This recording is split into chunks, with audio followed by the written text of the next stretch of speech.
I'm here with Jim Porter of Papazi Insurance, and we're going to talk today about homeowners insurance and some things that you might want to know that you didn't know before.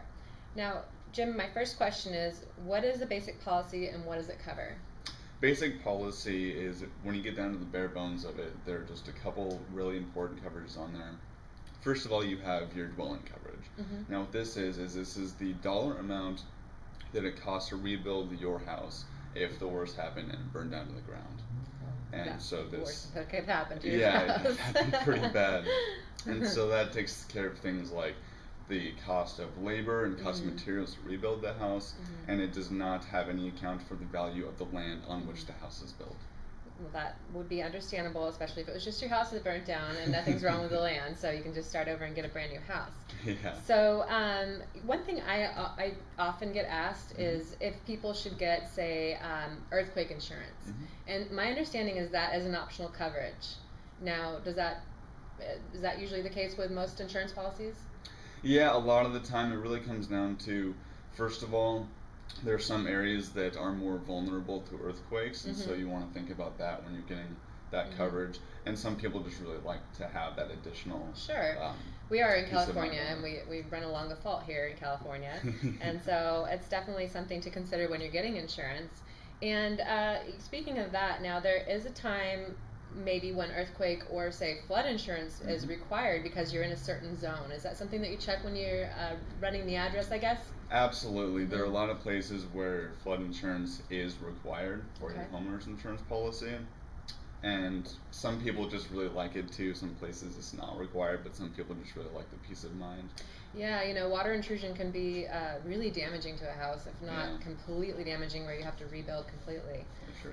So yeah, you know, we have a lot of lakes in California and a lot of water running through California along with the earthquakes. So definitely good policies to maybe add to your insurance policy. Definitely. So have you ever not been able to insure a home?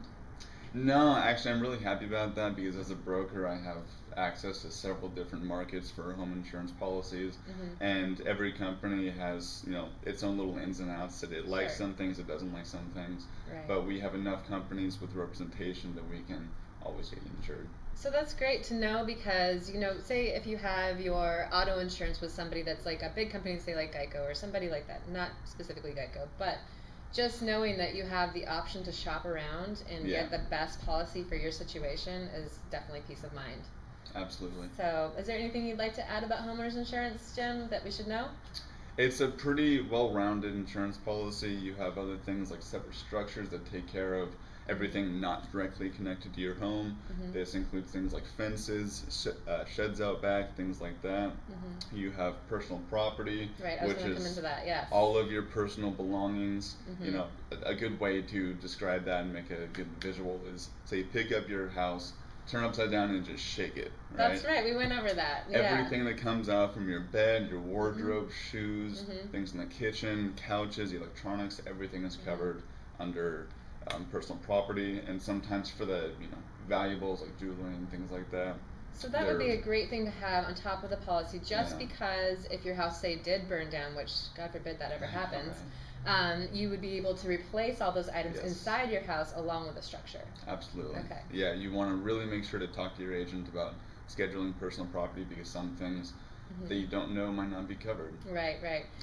So on the real estate side of things, one thing you do need to have in place before you close escrow is homeowners insurance. You cannot close escrow without it, so it's a good idea to get that process started once you get into escrow, and so that you're ready to go to close and start being a homeowner.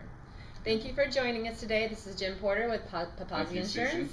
Thanks so much for it, and have a great day.